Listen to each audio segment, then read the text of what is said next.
ಈಗ Rajiv Gandhi medical university ಐತಿ. ಆ ಯೂನಿವರ್ಸಿಟಿ ಇಲ್ಲೇ ಕರ್ನಾಟಕಕ್ಕೆ ಒಂದೈತಿ. ಅದಕ್ಕೆ ಉತ್ತರ ಕರ್ನಾಟಕದಲ್ಲಿ ಅದಕ್ಕೆ ಡಿವೈಡ್ ಮಾಡಿ ಇನ್ನೊಂದು ಯೂನಿವರ್ಸಿಟಿ ಮಾಡಕ್ ನೀವು ಕೊಡೋದಿಲ್ಲ. ಆದ್ರೆ ಈ ತೋಟಗಾರಿಕೆ ಅಂತ ಯೂನಿವರ್ಸಿಟಿ ನೀವು ಡಿವೈಡ್ ಮಾಡಿ ಮೈಸೂರು ಕರ್ನಾಟಕಕ್ಕೆ ಒಯ್ದ್ರೆ ನಾವು ಉತ್ತರ ಕರ್ನಾಟಕದವ್ರು ಏನ್ ಮಾಡ್ಬೇಕು?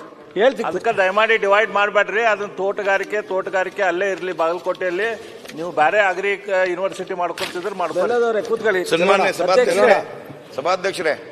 ಸಭಾಧ್ಯಕ್ಷರೇ ಪಾಟೀಲ್ ಅವರು ನಮೂದು ಮಾಡಿದ್ರು, ಬೀದರ್ ಯೂನಿವರ್ಸಿಟಿ ಇಲ್ಲಿ ಸ್ಥಳಾಂತರ ಮಾಡ್ತಾ ಇದ್ರಿ. ಬೀದರ್ ಮಾಡ್ತಾ ಇಲ್ಲನ? ಕಲ್ಯಾಣ ಕರ್ನಾಟಕ ಒಂದೇ ಯೂನಿವರ್ಸಿಟಿ ಉಲ್ಟಾ ತಿಲ್ಟಾ ಮಾಡಬೇಡ್ರಿ ಮಂತ್ರಿ ಅವರೇ. ಅಧ್ಯಕ್ಷ ಒಂದೇ ಯೂನಿವರ್ಸಿಟಿ ಕಲ್ಯಾಣ ಕರ್ನಾಟಕ ಅಧ್ಯಕ್ಷ ಸನ್ಮಾನ್ಯ ಅಧ್ಯಕ್ಷ, ಏನಿವತ್ತು ಕೃಷಿ ವಿಶ್ವವಿದ್ಯಾಲಯದ ವಿಷಯವಾಗಿ ಇವತ್ತು ಬಿಲ್ ಅನ್ನ ತಂದಿದ್ದಾರೋ ಎಲ್ಲ ಸದಸ್ಯರಲ್ಲೂ ನನ್ನ ಕೋರಿಕೆ ಇಷ್ಟೇ. ಮೈಸೂರು ಮಹಾರಾಜರ ಕಾಲದಲ್ಲಿ ಸ್ಥಾಪನೆ ಆದಂತ ಈ ಸಂಸ್ಥೆಗೆ ವಿಶ್ವವಿದ್ಯಾಲಯದ ಮಾನ್ಯತೆ ಕೊಡ್ತಕ್ಕಂಥದ್ದು ಮೈಸೂರು ಮಹಾರಾಜರಿಗೆ ನಾವು ಕೊಡ್ತಕ್ಕಂಥ ಗೌರವ. ಇದು ಮೊದಲನೇದಾಗಿ ಸಂಶೋಧನೆ ಅನ್ನೋದು ಕರ್ನಾಟಕದಲ್ಲಿ ಕೃಷಿ ಮತ್ತು ತೋಟಗಾರಿಕೆ ವಿಚಾರದಲ್ಲಿ ಏನಾದ್ರು ನಡೆದಿದ್ರೆ ಬೆಂಗಳೂರಿನ ವಿಶ್ವವಿದ್ಯಾಲಯಕ್ಕಿಂತ ಮೊದಲು ಅದು ಮಂಡ್ಯದ ವಿಸಿ ಫಾರ್ಮ್ನಲ್ಲಿ ಏನನ್ನ ಎಲ್ಲರೂ ಅರ್ಥ ಮಾಡ್ಕೋಬೇಕಾಗಿರ್ತಕ್ಕಂಥ ವಿಚಾರ. ಈಗ ನಮ್ಮ ಚಾಮರಾಜನಗರದವರು ಅಥವಾ ಕೊಡಗಿನವರು, ಮೈಸೂರಿನವರು ಇದು ಬೆಂಗಳೂರು ವಿಶ್ವವಿದ್ಯಾಲಯಕ್ಕೆ ಎಷ್ಟು ದೂರ ಬರಬೇಕಾಗಿದೆ?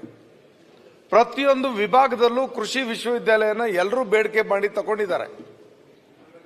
ಮೂಲಭೂತವಾಗಿ ಕನ್ನಂಬಾಡಿ ಮೊದಲನೇ ಅಣೆಕಟ್ಟು ಕರ್ನಾಟಕದಲ್ಲಿ.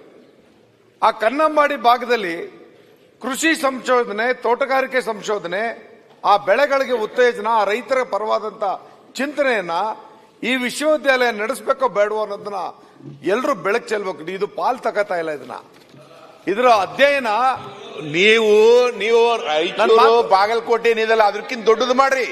ಹಿಂದೆ ಮಹಾರಾಜರೇ ಕಟ್ಟಿದ್ರೆ ಅದಕ್ಕಿಂತ ದೊಡ್ಡದು ಮಾಡ್ರಿ.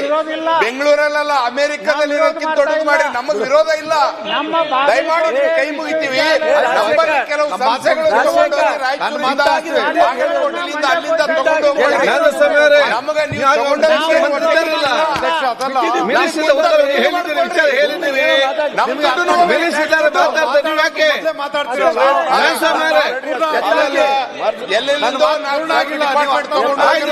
ಉತ್ತರ ಕೊಡ್ಲಿ.